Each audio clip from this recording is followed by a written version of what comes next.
Hello नमस्कार दोस्तों, मैं मूलचंद प्रजापत आपके सामने हाजिर।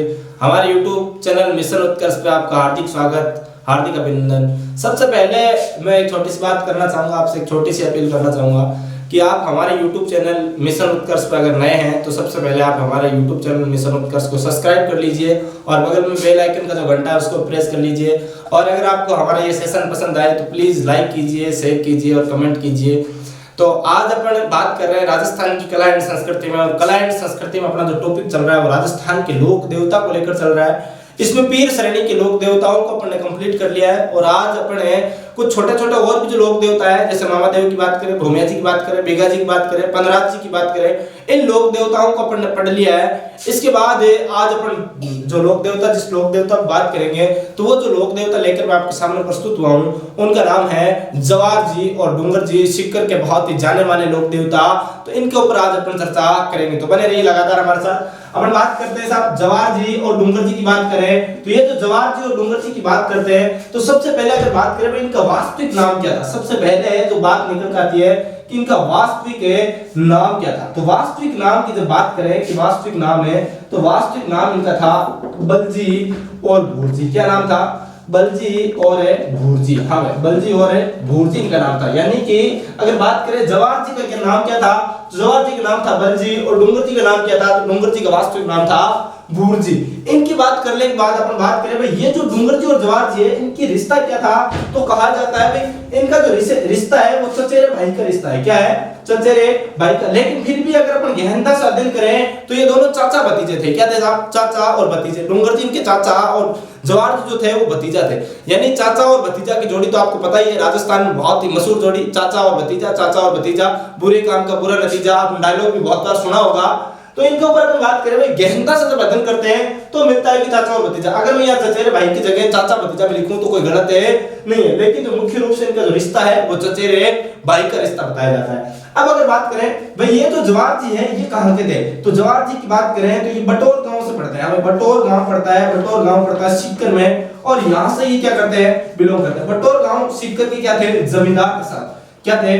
जमींदार थे ये लोग। अगर बात करें भाई ये जो जवार जी डूंगर जी है इनकी बात करें तो ये पाटोदा गांव से बिलोंग करते हैं। हमें इनका गांव कौन सा था, तो पाटोदा गांव था। और ये जो पाटोदा गांव है ये पड़ता है लक्ष्मणगढ़ के पास, और लक्ष्मणगढ़ आपको पता है कहां पे पड़ता है, सीकर में। लक्ष्मणगढ़ है, सीकर से बिलोंग करते हैं। और अगर बात करें भाई लक्ष्मण पाटोदा जो है यहाँ के क्या थे, जमींदार हुआ करते थे। यानी कि अपन ने बात कर ली भाई इनका वास्तविक नाम तो था बलजी और भूरजी, दोनों आपस में चचेरे भाई हैं, ये फिर चाचा भतीजे हैं। अगर बात करें जवार जी तो इनका जो मूल निवास स्थल की बात करें तो बटोर गांव सीकर पड़ता है। वहीं डूंगर जी की बात करें तो इनका पाटोदा गांव लक्ष्मणगढ़ है, सीकर में पड़ता है, यहाँ के जमींदार थे।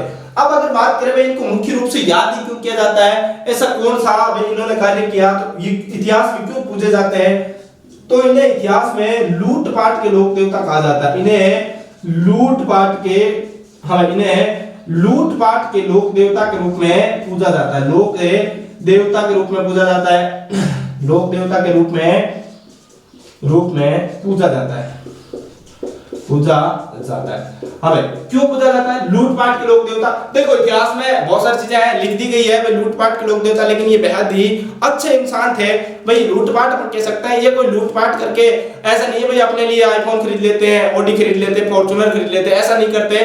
ब्रांडेड चीजें खुद के लिए नहीं खरीदते भाई। आप कहीं ऐसे सोचो भाई ये सीकर क्षेत्र के लूटपाट के लिए जाने जाते हैं तो कहीं ना कहीं ये लोक देवता ऐसे ही होंगे साहब, लूटपाट करते हैं और जो धन मिलता उनसे कहीं अपने लिए ब्रांडेड कपड़े खरीद ले, आईफोन खरीद ले, ऑडी खरीद ले, जगुआर खरीद ले, फॉर्च्यूनर खरीद ले, हाँ बढ़िया से एकदम अपने ब्रांडेड जीवन को, लाइफ को जीते रहे। तो ऐसा नहीं था, ये जो लूटपाट करते, ये लूटपाट करके जो धन जो इनको मिलता है लूटपाट में, उस धन को गरीबों में क्या कर देते हैं, वितरित कर देते हैं। तो ये लूटपाट के रूप में जाने जाने वाला लोक देवता है। तो बाकी इस चीज का आप पहले स्क्रीनशॉट ले लीजिए और बाकी बात करते हैं अपने, लगातार बने रहिए।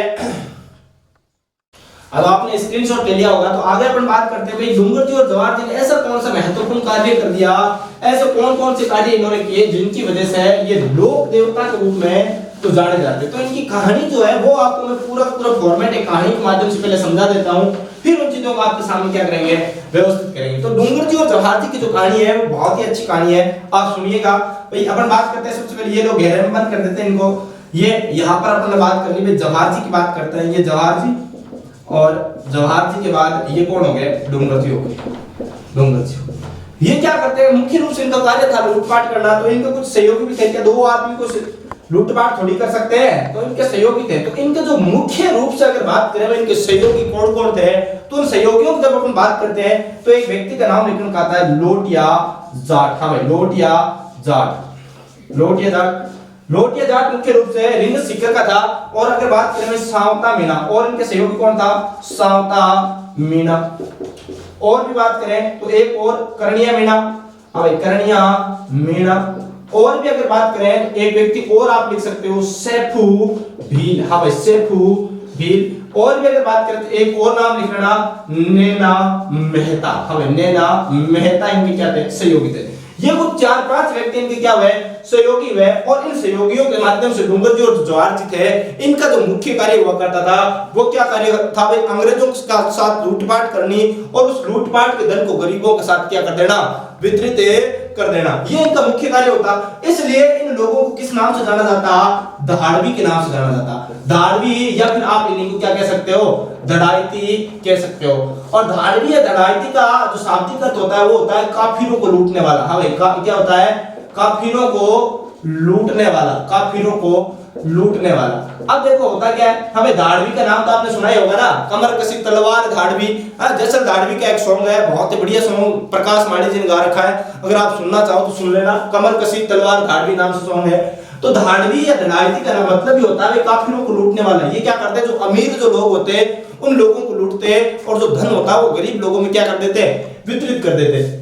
ये जो महत्वपूर्ण कार्य करते हैं वो कौन करते हैं, डोंगर जी और जवाहर जी की नेतृत्व में किया जाता। तो ये कुल मिला के अंग्रेजों का हत्थे चढ़ गए, और अंग्रेजों के क्या हो गए, हिस्ट्री सीटर। आप जानते हो ना हिस्ट्री सीटर, अब हिस्ट्री सीटर बन गए, कुल मिला के कह सकते हो। अंग्रेजों को लूटते और उस लूटपाट किए गए धन को गरीबों में डिवाइड कर देते। तो अंग्रेज इनके ऊपर बार-बार दबिश डाल रहे हैं, लेकिन फिर भी ये क्या हत्थे नहीं चढ़ रहे। कहा जाता है ये जो जवाहर जी है, इन जवाहर जी का ससुराल पड़ता है जड़वासा नामक स्थान पर। कहां पे पड़ता है, जड़वासा। और ये जो जड़वासा नामक स्थान है ये पड़ता है अजमेर में। कहां पे पड़ता है, अजमेर में पड़ता है साहब। और इस जड़वासा नामक अजमेर में इनका क्या है, ससुराल है। तो ससुराल किसका है, जवाहर जी का है साहब। और यहाँ जड़वासा में इनका एक साड़ा था, जवाहर जी का जो साड़ा था उनका नाम था बेरू सिंह। क्या नाम था साहब, बेरू सिंह। अब ससुराल में आए कौन है, जवाहर जी, और साथ में लेकर आए डोंगर जी को।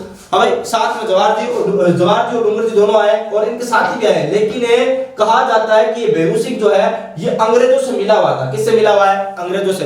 अब इस बेरू सिंह की सूचना पर, गुप्त सूचना पर अंग्रेज क्या करता है, यहाँ पर दबिश डाल देते हैं। ये बेरू सिंह फोन कर देता है, साहब आज हमारे जवाई राजा, हमारे पाहुणा हमारे यहाँ जड़वासा अजमेर में आए हुए हैं, आप चाहो तो इनकी क्या कर सकते हो, गिरफ्तार कर सकते हो। अंग्रेजों ने बेरू सिंह की सूचना पर क्या कर लिया, जड़वासा अजमेर से डोंगर जी और जवाहर जी को क्या कर लिया, कैद कर लिया साहब। बाकी साथी तो फरार हो गए, लेकिन कोई बात नहीं, डोंगर जी और जवाहर जी को क्या कर लिया, कैद कर लिया। क्योंकि जो मुख्य आरोपी थे उनको क्या कर लिया है, कैद कर लिया। और ये जो घटना है, ये घटना कब की है, तो ये घटना है 1838 ईस्वी की। अब इनको यहां से कैद करके जिस जेल में डाला गया उस जेल का नाम था आगरा की जेल। हाँ भाई, कौन सी जेल में डाला गया, आगरा की जेल में डाल दिया गया। ये लोग आगरा की जेल में क्या करते हैं, इनको डाल दिया। अब आगरा की जेल में डालने के बाद ये जो लोटिया जाट, सावता मीणा, कर्णिया मीणा, सेफू भील, नैना मेहता, इनकी बात करें तो ये एक दिन क्या कर रहे हैं, महफिल कर रहे हैं बैठे बैठे, और उनके जो सरदार है इनको क्या कर रखा है, जेल में डाल रखा है। तो कहा जाता है जवाहर जी की जो पत्नी थी ये एक दिन गुस्से में आती है, और गुस्से में आकर इस लोटिया जाट को कहती है, हे लोटिया जाट, हे लोटिया जाट, अगर तूने जाटनी का दूध पिया है तो इस जाटनी के दूध को लजा मत, बिल्कुल भी अपनी जाटनी का अगर तूने दूध पिया है तो इस जाटनी के दूध को लजा मत। तेरा सरदार तो आगरा की जेल में बैठा है और तुम यहाँ बाहर बैठे बैठे क्या कर रहे हो, महफिलें कर रहे हो। अगर महफिलें करनी है तो अपने सरदार के साथ करना। अगर तूने उस जाटनी का असली दूध पिया है तो उस आगरा की जेल से अपने सरदार को, डोंगर जी और जवाहर जी को क्या करवा के ला, आजाद करवा के ला। और कहा जाता है लोटिया जाट को क्या आ गया, भयंकर गुस्सा आ गया कि अब मैं अपनी जाटनी के दूध को लजाऊंगा नहीं, अपनी मां के दूध को लजाऊंगा नहीं। और लोटिया जाट सावता मीणा और कर्णिया मीणा के साथ क्या कर लेता है, कसम खा लेता है कि अब मैं शेखावटी की धरा पर तभी कदम रखूंगा जब मैं आगरा की जेल से क्या कर लूंगा, जवाहर जी और डोंगर जी को क्या करवा लूंगा, आजाद करवा लूंगा। मैं शेखावटी की धरती पर कदम तभी रखूंगा जब डोंगर जी और जवाहर जी को क्या करवा लूंगा, आगरा की जेल से, कैद से मुक्त करवा लूंगा, वहां से छुड़वा कर ले आ जाऊंगा। तो कहा जाता है लोटिया जाट कसम खाकर चला गया। और कुछ लोग कैसे कहते हैं भाई आगरा की जेल में जाते हैं लोटिया जाट, साधु के भेष में जाता है और साधु के भेष में जाकर आगरा की जेल से इन कैदियों को क्या करवा देता है फरार। और कुछ लोग ऐसे कहते हैं, कुछ इतिहासकार ऐसे भी कहते हैं भाई यहाँ पर आगरा की जेल पर क्या किया गया था, दाव बोला गया, अचानक से आक्रमण किया गया और इस आक्रमण के द्वारा आगरा की जेल से कैदियों को क्या करवा दिया गया फरार। अब देखो आगरा की जेल में और भी बहुत सारे कैद है पहले से ऑलरेडी, लेकिन क्या इन्होंने लोटिया जाट का समता मीणा ने, करनिया मीणा ने क्या जवाहर जी और डूंगर जी को आजाद करवाया क्या, तो ऐसा नहीं। इन्होंने आगरा की जेल में जितने भी कैदी है इन सभी कैदियों को क्या करवा दिया, आजाद करवा दिया। अब अगर सभी कैदियों को आजाद करवा दिया तो निश्चित रूप से ये जो कैदी है ये कैदी भी किसके साथ आ जाएंगे साहब, इनके साथ आ जाएंगे, लोटिया जाट के साथ, डूंगर जी जवाहर जी के साथ आ जाएंगे। अब साथ आने के बाद हुआ क्या, हमें आगरा की जेल से जैसे ये फरार होते हैं, आगरा की जेल से फरार होते ही ये लोग जाते हैं सेवर भरतपुर। हाँ भाई कहां पर जाते हैं, सेवर है भरतपुर, और सेवर भरतपुर से अंग्रेजों की छावनी है उसको क्या करते हैं, लूटते हैं। और ये घटना कब की है, 1846 की। 1846 में सेवर भरतपुर की जो जेल है, अंग्रेजों की यहाँ पर जो जेल बना रखी है सेवर भरतपुर की जो जेल है, इसको 1846 में क्या कर दिया, लूटपाट कर दी। यहां से लूटपाट करने के बाद कहा जाता है भाई ये लोग सीधा सीधा कहां जाते हैं, नसीराबाद आ जाते हैं। कहां से आ जाते हैं, नसीराबाद। और ये जो नसीराबाद है ये तो कहां पड़ता है, तो ये पड़ता है अजमेर में पड़ता है साहब। कहां पड़ता है, अजमेर में। कहा जाता है भाई नसीराबाद की जो छावनी है, ये जो नसीराबाद छावनी है यहाँ पर क्या की इन्होंने भयंकर लूटपाट की, और इस लूटपाट में इनको कुल 27,000 रुपए प्राप्त हुए साहब। कितने रुपए प्राप्त हुए, 27,000। उस समय 27,000 की जो रकम हुआ करती बहुत बड़ी रकम थी साहब, बिल्कुल भी कम नहीं है। तो इन 27,000 रुपए का इन्होंने इस्तेमाल कहां पर किया, क्या अपने लिए यूज कर लिया क्या, तो ऐसा नहीं है। कहा जाता है भाई नसीराबाद छावनी से जो 27,000 रुपए जो लूटे गए, इन लूटे हुए पैसों को इन्होंने क्या किया, कहा जाता है धनौप माता का मंदिर तो भीलवाड़ा में, और जो पुष्कर की जो सीढ़ियां बनी हुई है घाटी के पास जो सीढ़ियां बनी हुई है, ये इन्होंने अच्छा कार्य करवाया। धनौप माता के मंदिर का तो निर्माण करवा दिया भीलवाड़ा में, और पुष्कर की घाटी की जो सीढ़ियां उनका क्या करवा दिया, निर्माण करवा दिया। और ये थी अपने जो डूंगर जी और जवाहर जी है इनकी महान कहानी। बोले डूंगर जी और जवाहर जी महाराज की जय। तो इनकी जो घटनाएं हैं, अब इन घटनाओं को अपन क्या कर लेते हैं, व्यवस्थित कर लेते हैं। और कोई डायग्राम का स्क्रीनशॉट लेना चाहे तो एक बार स्क्रीनशॉट ले ले, बाकी अपन बात करेंगे इन घटनाओं को व्यवस्थित रूप से लिखकर भी। हाँ तो स्क्रीनशॉट ले लिया होगा। तो अब इन्हीं चीजों को जो मैंने आपको कहानी के माध्यम से जो चीजें बता दी, इनको अपन क्या कर लेते हैं, व्यवस्थित कर लेते हैं। हाँ डूंगर जी जवाहर जी की जो कुछ चीजें महत्वपूर्ण जो चीजें हैं इनको अपन क्या कर लेते हैं, व्यवस्थित कर लेते हैं।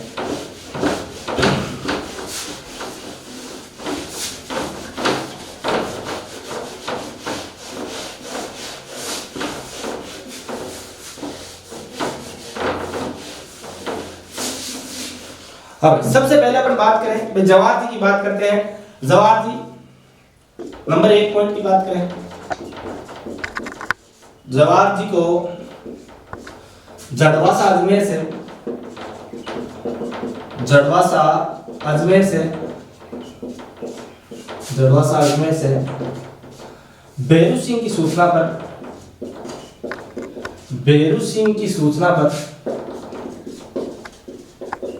1838 ईस्वी में कैद कर लिया गया तथा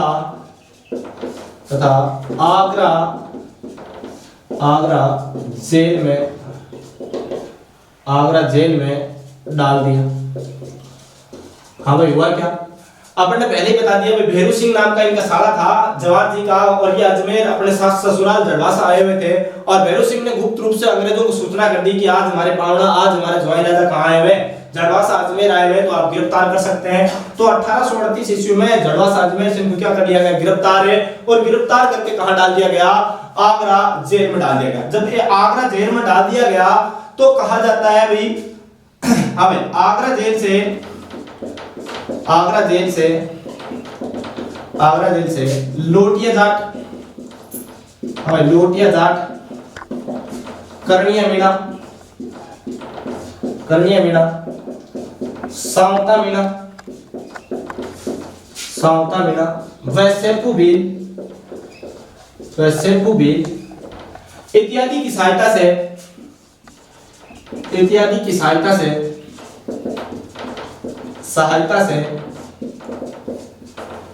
फरार फरार है हो गए। अबे लोटिया जाट सावता मीना सेकू भील इनकी सहायता से क्या हो जाते हैं, आगरा जेल से क्या हो गए, जवाहर जी और डूंगर जी दोनों क्या हो जाते हैं, फरार हो जाते हैं। अब जब यहाँ से फरार हुए तो फरार होते ही 1846 ईस्वी में घटना पंजाब देते हैं और 1846 ईस्वी में सेवर जो भरतपुर में जेल बनी हुई उसको लूट लिया। अब सेवर है भरतपुर है जेल को लूटा, जेल को लूटा। इस जेल को लूटा और लूटते ही जो अगली घटना है उसको अंजाम देते हैं साहब, क्या देते हैं 1847 ईस्वी की बात करें तो 1847 ईस्वी में नसीराबाद छावनी को लूटा। कौन सी छावनी को, नसीराबाद है छावनी को लूटा, नसीराबाद छावनी को लूटा। इस छावनी को जब लूटपाट की तो इनको कहा जाता है कुल 27,000 रुपए प्राप्त हुए। वैसा नसीराबाद छावनी की लूटपाट में कुल कितने रुपए प्राप्त हुए, तो 27,000 रुपए प्राप्त हुए। अब इन 27,000 रुपयों का इस्तेमाल कहां किया, तो कहा जाता है भाई नसीराबाद से लूटे गए धन से धनोक माता मंदिर भीलवाड़ा तथा पुष्कर सीढ़ियों का निर्माण करवाया। क्या करवाया, निर्माण करवाया। हाँ भाई हुआ क्या, इन्होंने जो 27,000 रुपए लूटे थे नसीराबाद छावनी से, ये लूटेगा जो धन था इससे धनोक माता मंदिर का तो निर्माण करवाया भीलवाड़ा में, और क्या करवाया, तो पुष्कर में जो सीढ़ियां है पुष्कर घाटी के पास में लगी हुई है उन सीढ़ियों का क्या करवा दिया, निर्माण करवा दिया। एक बात और लिख लेना जो इंपॉर्टेंट बात है डूंगर जी और जवाहर जी की, वो क्या है, खास बात है कि इन्हें दाड़वी या धड़ाईती लोक देवता कहा जाता है, लोक देवता कहा जाता है।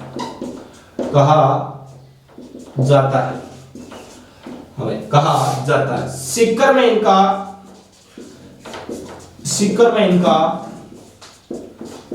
पनोरमा बना हुआ है, सीकर में इनका पनोरमा बना हुआ है। क्या बना हुआ है, पनोरमा बना हुआ है। अब देखो ये थे अपने जो लोक देवता है डूंगर जी और जवाहर जी। 1838 में इनको कैद किया गया, 1846 में यहाँ से फरार हो जाते हैं और फरार होते ही सेवर भरतपुर जेल को क्या कर लिया, लूट लिया। और उसके बाद 1847 में जस्ट अगले साल नसीराबाद छावनी को लूटते हैं और इस छावनी को लूटने के बाद कहा जाता है कि धनोक माता मंदिर का निर्माण तो भीलवाड़ा में, और भी अगर बात करें तो पुष्कर सीढ़ियों का निर्माण कहां करवाते हैं, अजमेर में, और इन सीढ़ियों का क्या करवाते हैं, लूटे गए धन से। हाँ तो निर्माण की बात कर ली भाई, निर्माण करवा दिया इन्होंने नसीराबाद से जो भी लूटा गया जो धन था इससे धनोक माता मंदिर का तो भीलवाड़ा में क्या करवा दिया, निर्माण करवा दिया। और दूसरी बात की बात करें भाई जो पुष्कर है, पुष्कर में जो घाटी में जो सीढ़ियों का निर्माण है वो भी इन्होंने नसीराबाद से जो लूटा गया धन था इनसे क्या करवा दिया, निर्माण करवा दिया। अगली बात करें भाई इनको जो ये जो लोक देवता है जो आपने बात करें भाई डूंगर जी और जवाहर जी, तो इन्हें धाड़वी या धड़ाईती लोक देवता कहा जाता है। अब धाड़वी या धड़ाईती लोक देवता मैंने पहले ही बता दिया कि भाई जो काफिरों को जो लूटने वाले जो लोग होते हैं उनको दाड़वी कहते हैं। अब जैसे जैसल दाड़वी का आपने नाम सुना होगा, किम्बर किसी तलवार जैसल दाड़वी, और प्रकाश वाणी का बहुत अच्छा भजन भी है तो वो भी आप सुन लेना एक बार। इन्हें दाड़वी कहा गया। सीकर में इनका पनोरमा बना। पनोरमा का मतलब क्या होता है साहब, पनोरमा का मतलब होता है इनकी मूर्तियां बनी हुई है और मूर्तियां लगी हुई है। शेखावाटी क्षेत्र में सीकर में बहुत प्रसिद्ध क्या इनके मूर्तियां लगी हुई है। अब बात करते हैं भाई आगे, अपन पहले आप इनके स्क्रीनशॉट ले लीजिए फिर अपन बात करते हैं आगे नेक्स्ट बाबा भंवर बाबा के बारे में। तो ले लिया होगा स्क्रीनशॉट। अगले जो लोक देवता है उनके बारे में अपन पढ़ेंगे। अब कंटिन्यू बने रहिए अपने साथ। झुंझार जी के बारे में पढ़ेंगे। झुंझार जी के बाद अपन पढ़ेंगे भंवर बाबा, और भंवर बाबा के बाद में पढ़ेंगे भाई देव बाबा। तो कंटिन्यू बने रहिए।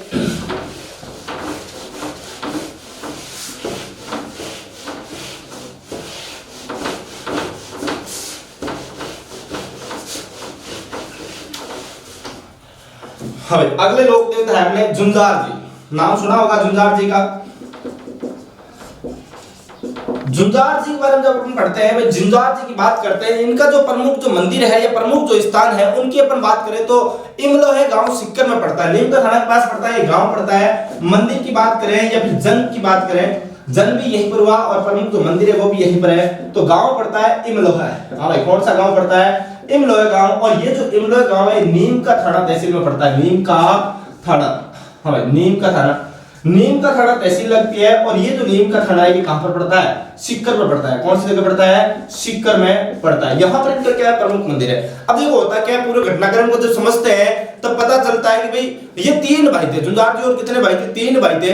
कहा जाता है कि एक बार इनके गांव में मुस्लिम आक्रांताओं को क्या हो गया? आक्रमण हो गया और ये तीनों भाई क्या करने लगे? गांव की रक्षार्थ हेतु उन मुस्लिम आक्रांताओं से युद्ध करने लगे, लड़ने लगे। और कहा यह भी जाता है कि ये तीनों भाई युद्ध करते करते अपनी गर्दन कट जाती है तीनों की, लेकिन फिर भी क्या कर रहे होते हैं? युद्ध कर रहे होते हैं साहब। और तभी कहा जाता है कि पास से एक बारात निकल रही होती है, यानी कि वर और वधू जा रहे होते हैं, वापस जा रहे होते हैं अपने गांव बारात। तो उसको भी क्या कर दिया जाता है? भाई ये जो मुस्लिम आक्रांता है उन बरातियों को मार देते हैं और वर और वधू को मार देते हैं। तो कहा जाता है कि उसके बाद यहाँ पर इमलोय गांव में एक मंदिर बनवा दिया गया। 3 तो ये भाई थे, 3 भाइयों की और एक वर और वधू की 5 मूर्तियों का एक मंदिर है यहाँ पर बनवा रखा है। अब इस मंदिर की जब बात करते हैं तो इस मंदिर में भाई मेला लगता है प्रतिवर्ष, और ये जो मेला लगता है रामनवमी के दिन लगता है। और रामनवमी आपको पता है चैत्र शुक्ल है, नवमी के दिन आती है और इस दिन यहाँ पर क्या लगता है? बहुत बड़ा क्या लगता है? मेला लगता है। तो देख लीजिए, लिख लीजिए एक बार झुंझार जी के बारे में। हाँ भाई, 3 भाई तथा वर वधु सहित 3 भाई तथा वर वधु सहित 5 मूर्तियों वाला। हाँ भाई क्या है? 5 मूर्तियों वाला मंदिर बना हुआ है। मंदिर बना हुआ है। अब इस मंदिर की बात करें, यहाँ पर मेले की बात करें, मेला कब लगता है? तो मेला लगता है यहाँ पर रामनवमी के दिन। हाँ भाई कब लगता है? रामनवमी के दिन। और रामनवमी की बात करें तो चैत्र शुक्ल नवमी। हाँ भाई रामनवमी कब आती है? तो चैत्र शुक्ल नवमी के दिन रामनवमी मनाई जाती है और इस दिन यहाँ पर क्या लगता है? मेला लगता है। और बात करें भाई झुंझार जी के बारे में, भाई इनको याद क्यों किया जाता है? तो इनको याद करने का जो प्रमुख कारण है भाई एक रोग होता है, मानसिक रोग, जिसके अंतर्गत क्या होता है? मनुष्य का अचानक से जो मानसिक संतुलन है वो बिल्कुल खो जाता है और इसको राजस्थानी में मिर्गी कहते हैं। मिर्गी का नाम सुना होगा सबने और राजस्थानी लोग तो जानते भी होंगे अच्छे से। अभी मिर्गी क्या होती है और इस मिर्गी के निवारक लोक देवता किसको कहा जाता है? तो झुंझार जी को कहा जाता है। हाँ भाई लिख सकते हो, मिर्गी रोग के निवारक लोक देवता। हाँ झुंझार जी के बारे में ज्यादा बातें याद नहीं रखनी, इतनी सी बातें याद रखनी है। तो आप एक स्क्रीनशॉट ले लीजिए और बने रहिए लगातार हमारे साथ। अगले जो लोक देवता है उनके बारे में बात करेंगे, भंवर बाबा के बारे में। हाँ तो आपने ले लिया होगा स्क्रीनशॉट है। अगले लोक देवता की ओर बढ़ते हैं, अपन भंवर बाबा के बारे में बात करेंगे आज है। और इन भंवर बाबा के बारे में देखते हैं भाई क्या क्या विशेष है। तो बने रहिए लगातार। हमें साथ के साथ नोट कर लिया करो चीजों को, और अगर आपको नोट करने का यहाँ ज्यादा टाइम नहीं मिल पाता है तो आप साथ साथ स्क्रीनशॉट लेकर रखा करो, जिससे क्या आप चीजें नोट कर सको। अगले जो लोक देवता है उनका नाम है भंवर बाबा। हाँ क्या नाम है? भंवर बाबा। अब इन भंवर बाबा की बात करें भाई, ये भंवर बाबा जो है इनका मंदिर कहाँ पर पड़ता है? मंदिर पड़ता है इनका नंगला जहाज में। नंगला जहाज, और नंगला जहाज कहाँ पर पड़ता है? तो भरतपुर में पड़ता है। हाँ भरतपुर में पड़ता है। आज तक इस मंदिर को किसी ने देखा नहीं है। ऐसा कहा जाता है भाई ये यहाँ पर मंदिर है, लेकिन आज तक देखा किसी ने नहीं है। अब देखा किसी ने नहीं है तो ये मंदिर कहाँ से आया? तो पिछली बार जेल वार्डन में क्वेश्चन आया था भंवर बाबा के बारे में और पूछ लिया, तो उसका जो सही आंसर माना वो नंगला जहाज माना।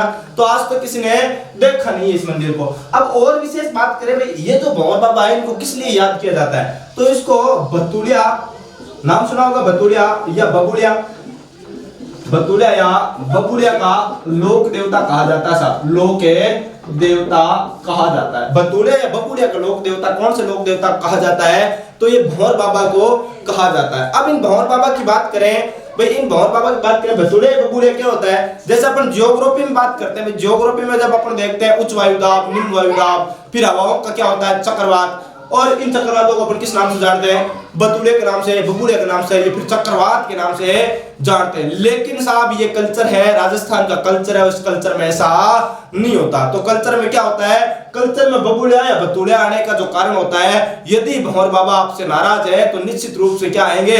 बबुड़िया या बतुड़िया आएंगे। और अगर आपने भंवर बाबा को भोग लगा दिया, प्रसाद चढ़ा दिया, तो ये बतुड़िया या बबुड़िया क्या हो जाएंगे? बिल्कुल ही इनका क्या हो जाएगा? निवारण हो जाएगा। तो बतुड़िया या बबुड़िया का लोक देवता किसको कहा जाता है? तो भंवर बाबा को कहा जाता है। अगले लोक देवता की बात करें भाई, एक लोक देवता और है, छोटे से लोक देवता, देव बाबा। हमें देव बाबा की बात करें तो इन देव बाबा का जो प्रमुख मंदिर है, प्रमुख जो स्थान है वो भी कहां पर पड़ता है, तो ये मंदिर भी पड़ता है नंगला जहाज में। और नंगला जहाज बोले तो कहां पर है, भरतपुर में पड़ता है। हाँ भाई, देव बाबा और देव नारायण जी दोनों ही अलग अलग लोक देवता है। तो अपन पहले बात कर रहे हैं देव बाबा के बारे में, देव नारायण जी की बात नहीं कर रहे हैं। मैं पहले ही बता देता हूं आपको भाई, देव बाबा और देव नारायण जी दोनों ही अलग अलग है लोक देवता है। अब देव बाबा की बात करें, नंगला जहाज में इनका प्रमुख मंदिर हो गया। और इनकी बात करें विशेषता क्या है, क्यों इनको याद किया जाता है, तो इनको गवालों का लोक देवता कहा जाता है। क्या कहा जाता है साहब, गवालों का लोक देवता। हाँ भाई, गवालों का लोक देवता कहा जाता है। और गवालों को लोक देवता कहने के बाद अपन बात करें भाई, ये गायों की क्या करते थे, रक्षा करते। खुद एक गवाले थे, गायें चराते और गायों की क्या करते, रक्षा करते। कहा जाता है भाई आसपास की गुर्जर और मेणा जाति के जितने भी जो गवाले हुआ करते थे, उन गवालों के पशुओं का अगर किसी के भी कोई दिक्कत हो जाती तो उन पशुओं का जो रोग होता उनका निवारण कर देते कौन है, देव बाबा। इसीलिए इनको गवालों के लोक देवता के रूप में क्या किया जाता है साहब, जाना जाता है। और बात करें भाई तो ये जो है लोक देवता, ये गुर्जर है वह मीणा जाति की क्या है, गुर्जर व मीणा जाति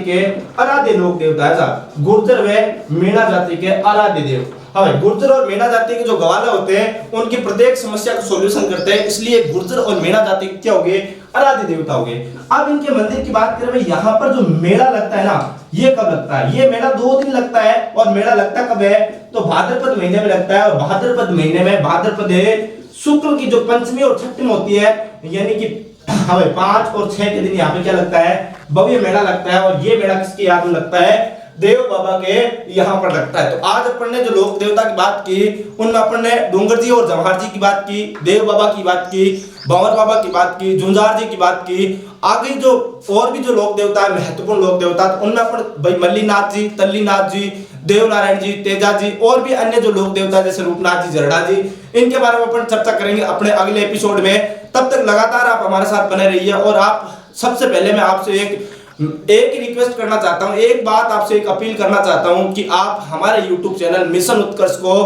प्लीज सब्सक्राइब कर लीजिए। और अगर आपको हमारा ये सेशन पसंद आता है तो प्लीज लाइक बटन पर प्रेस कीजिए और कमेंट कीजिएगा। धन्यवाद, बने रहिए हमारे साथ।